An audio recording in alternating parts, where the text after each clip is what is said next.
Senator Bettencourt, welcome back to the program. SB4, which you are sponsoring, is going to raise the homestead exemption from $100,000 a year to $140,000 a year if passed.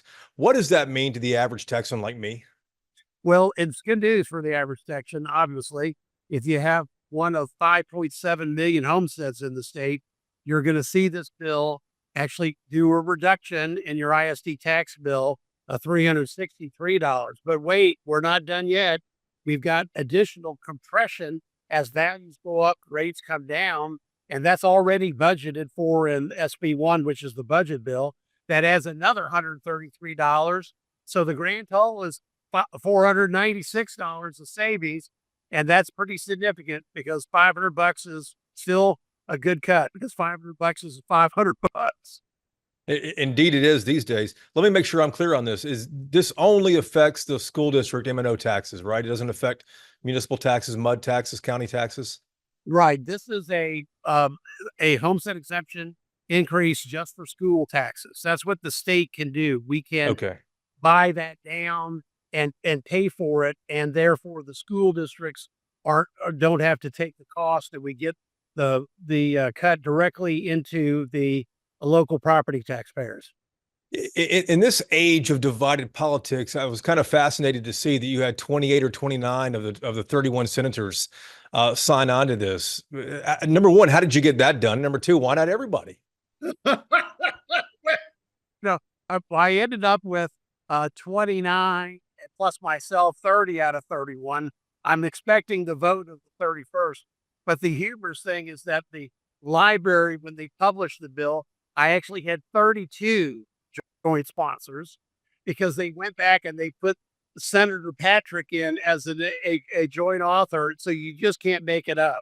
I think everybody's on this train because it is in bipartisan unanimity in the Senate, the fastest way and the most efficient way to get the biggest bang for our tax dollar cuts to homeowners.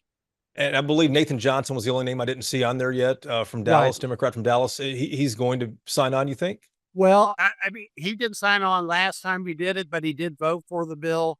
Um, and but this is in this age of divided politics. You say it's just awesome to be able to roll out just on when you file the bill. Almost nearly unanimous consent in the Senate, and I'm hoping for a unanimous vote on the floor when we send it to the House. And that's the next thing I was going to ask you. This cleared committee, SB4 cleared committee, when will it get a vote on the floor? Well, I'm this first day that it can be up for vote is today, but today a bill that I joined authored and a very important bill by Senator Huffman is in committee, and that is the bill to do bond reform because you have to stop giving bond to violent criminals that get released out on the street like popcorn. So today's exercise right now in committee and is the bond bill, and I'm hoping that the property tax bill will be up on Thursday. Senator, you do have that tremendous support for SB4 in the Senate, but what are you hearing from your House colleagues? Are they on board with increasing the homestead exemption by $40,000? Well, the right now I'm having to wait for the House committees to get selected and Sure. organized because I don't know whose door to go knock on.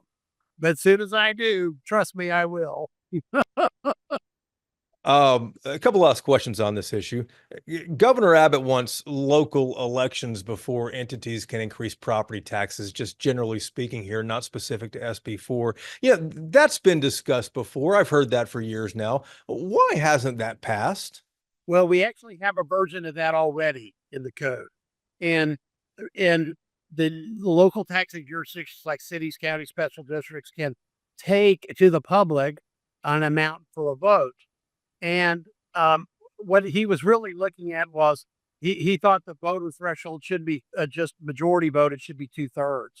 Now we've done some research and for like bond issues, there's especially in schools, there's a pretty good provision in the Constitution that says you have to have basically majority vote on those bonds.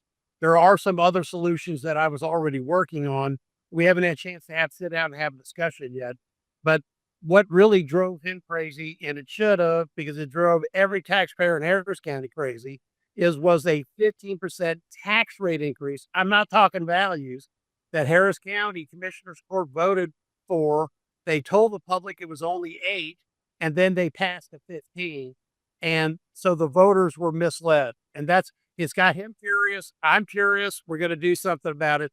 That's really the genesis of that statement. Okay. People will be watching this and say, listen, Senator, we appreciate the effort on trying to increase the homestead exemption, but the problem is that our values keep going up. And even if our local, school boards and our cities, et cetera, lower the property tax rate, we're still paying more every year. How do you arrest that? Well, first off, that's not true. When you look at your school taxes and you flip over all your property taxes since 2019, the average cut in school taxes is roughly 55%. Right. Now, so I challenge everybody to look at what you're paying. Now, in a divided household, one person actually does the protest, and the other one writes the check. So I need everybody to look at the check, because we took powerful testimony yesterday, and I think you saw it in committee, where the Silverhair legislature came in and said an increase to 440,000 would keep 80 to 90% of all seniors in the state from paying any property taxes at all. 0. So the exemption is the most powerful tool a tax writer can use. So that's for seniors. What do you tell the rest of us, folks like me? Well, the folks like you, I want you to go look at it and show me that, because I already know the money. Show me the money. I know you're paying less. And this will continue what you pay less, because we're already doing both a homestead exemption increase and we're buying down the tax rate at the same time. That's why there's an aggregate $500. Now, we got a city, county, and special district issue. We're going to be holding hearings on that.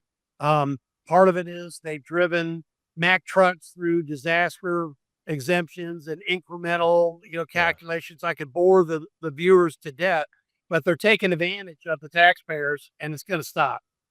Senator, we always appreciate the time. Thank you, sir. No, thank you.